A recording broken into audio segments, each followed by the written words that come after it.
오늘 하세나 본문은 요한복음 8장 1절에서 11절까지의 말씀입니다. 예수께서는 올리브 산으로 가셨다. 이른 아침에 예수께서 다시 성전에 가시니 많은 백성이 그에게로 모여들었다. 예수께서 앉아서 그들을 가르치실 때에 율법학자들과 바리새파 사람들이 간음을 하다가 잡힌 여자를 끌고 와서 가운데 세워놓고 예수께 말하였다. 선생님, 이 여자가 간음을 하다가 현장에서 잡혔습니다. 모세는 율법에 이런 여자들을 돌로 쳐 죽이라고 우리에게 명령하였습니다. 그런데 선생님은 뭐라고 하시겠습니까? 그들이 이렇게 말한 것은 예수를 시험하여 고발할 구실을 찾으려는 속셈이었다.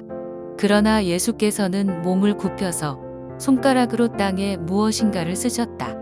그들이 다그쳐 물으니 예수께서 몸을 일으켜 그들에게 말씀하셨다. 너희 가운데서 죄가 없는 사람이 먼저 이 여자에게 돌을 던져라. 그리고는 다시 몸을 굽혀서 땅에 무엇인가를 쓰셨다. 이 말씀을 들은 사람들은 나이가 많은 이로부터 시작하여 하나하나 떠나갔고 마침내 예수만 남았다. 그 여자는 그대로 서 있었다. 예수께서 몸을 일으키시고 여자에게 말씀하셨다. 여자여, 사람들은 어디에 있느냐? 너를 정죄한 사람이 한 사람도 없느냐? 여자가 대답하였다. 주님, 한 사람도 없습니다. 예수께서 말씀하셨다. 나도 너를 정죄하지 않는다. 가서 이제부터 다시는 죄를 짓지 말아라. 오늘 말씀 1절에 나오는 감람산은 마태, 마가, 누가복음에서는 자주 언급되지만 요한복음에서는 이 1절이 유일하게 언급되었습니다. 다음날 예수님은 아침 일찍 다시 성전으로 가셨습니다. 종교 지도자들은 예수님을 잡기 위해 갈수록 혈안이 되어 있지만 계속해서 성전으로 가시는 예수님의 모습을 보면 그런 상황은 상관없다고 여기시는 것 같습니다. 왜냐하면 하나님이 정하신 때가 아직 이르지 않았기 때문입니다. 사복음서에서는 예수님이 등장하는 곳마다 큰 무리가 예수님께로 나아오게 되는 것을 볼 수 있습니다. 오늘 본문에서도 예수님이 성전에 들어가시자 백성이 다 예수님께로 나아왔다고 기록하고 있습니다. 다시 성전으로 가신 예수님 앞에 서기관들과 바리새인들이 간음 중에 잡힌 여인을 데리고 나오는 이야기로 오늘 말씀이 시작됩니다. 그런데 본문에서는 간음하다가 현장에서 잡힌 여자라고 소개를 하는데 몇 가지 이상한 점이 있습니다. 첫 번째로 간음 현장에 있던 남자는 함께 오지 않고 여자만 데리고 왔다는 것과 당시 율법에 따르면 누군가를 간음죄로 고발하려면 현장을 목격한 증인이 최소 2명은 있어야 하는데 오직 여자만 홀로 잡혀왔다는 것입니다. 이러한 점은 이 여자에게 있어서 굉장히 불공정한 재판처럼 보여집니다. 이들은 이어서 예수님께 모세의 율법은 간음한 여인을 돌로 치라고 말하는데 예수님의 생각은 어떤지 묻습니다. 말씀은 이들이 이렇게 질문한 이유가 예수님을 고발할 조건을 찾고 시험하기 위해서라는 것을 밝힙니다. 서기관들과 바리새인들의 관심은 공의로운 재판에 있지 않았습니다.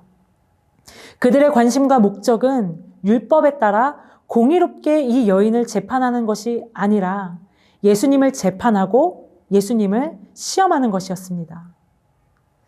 만약 예수님이 이 여인을 돌로 치는 것을 반대하면 율법을 어기게 되는 것이고 반대로 돌로 치는 것을 지지하면 로마 당국에 고발을 당할 수 있습니다.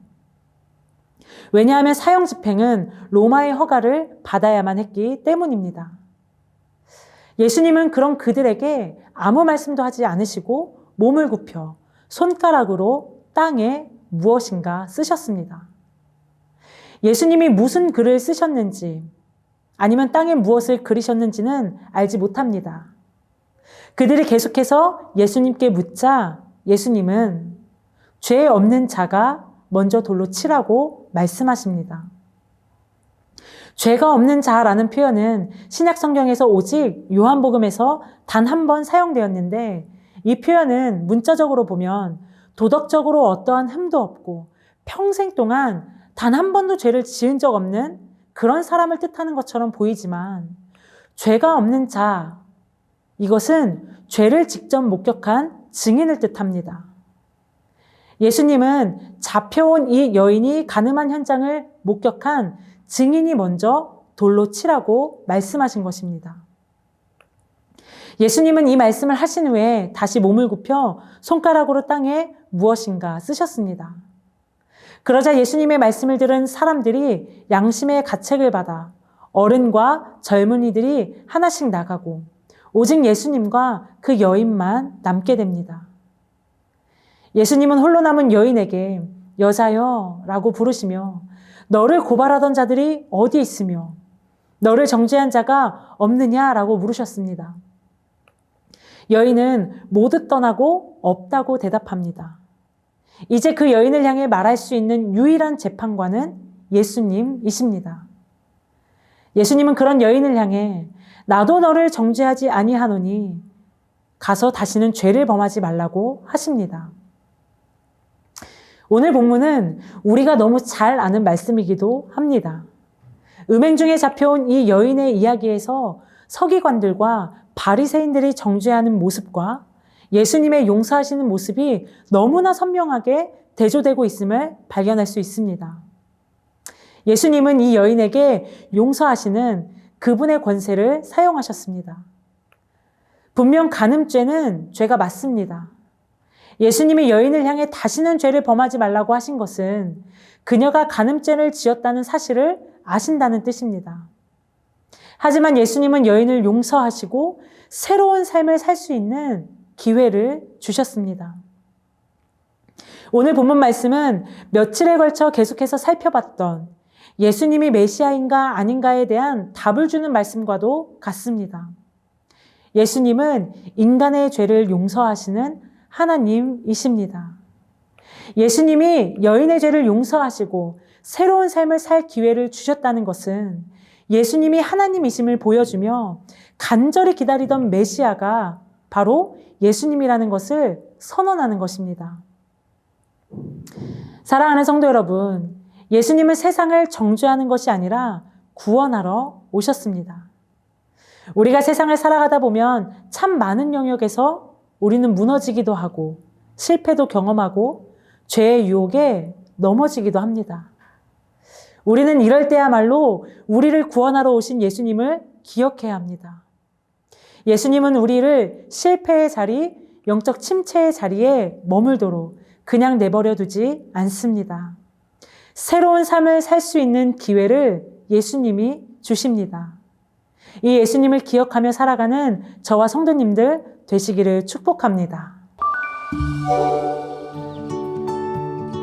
오늘의 하시조는 내가 속한 직장이나 학교 그리고 공동체를 위해 기도하는 것입니다. 동료들과 친구들의 이름을 불러가며 축복하고 이곳이 하나님의 나라가 되기를 기도하시기 바랍니다. 그럼 오늘의 하시조 함께 하시죠.